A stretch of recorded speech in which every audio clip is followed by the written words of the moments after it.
Okay, so continuing on, I wanted to test whether, since I'm using a different, so this is still generating two separate PWM signals using a single Arduino, using the PWM frequency library.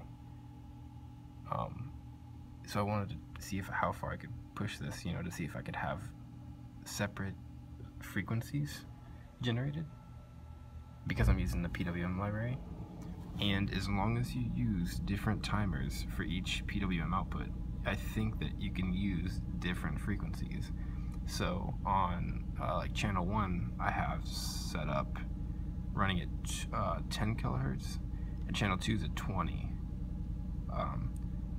At channel 1, I mean timer 0, or timer 1 and timer 2 is running. Timer 1 is running at 10 kHz, timer 2 is running at 20.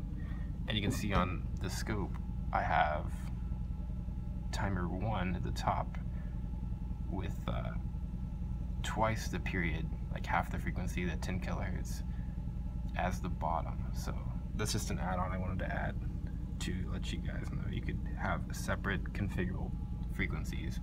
And here's the Arduino code that accomplished that. And the initialization right here, I just changed the frequency for the second LED pin, which is running on a timer 2 pin, PWM output pin. Just change the frequency in this line right here, and you got it working. Custom frequencies.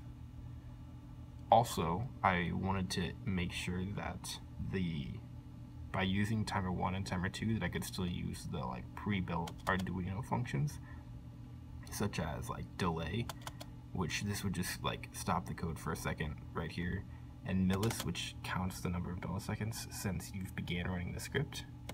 So I just used the serial output and the serial monitor for Arduino to just print out the second count and hold a 1 second delay to make sure it still worked correctly. And if I go up here to click the serial monitor,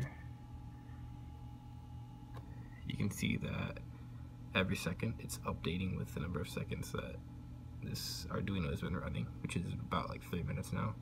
So using timer 1 and timer 2, you can maintain the functionality of those delay and the pre-built inbuilt Arduino functions for timekeeping, and still have two separate PWM outputs at customizable frequencies for each one.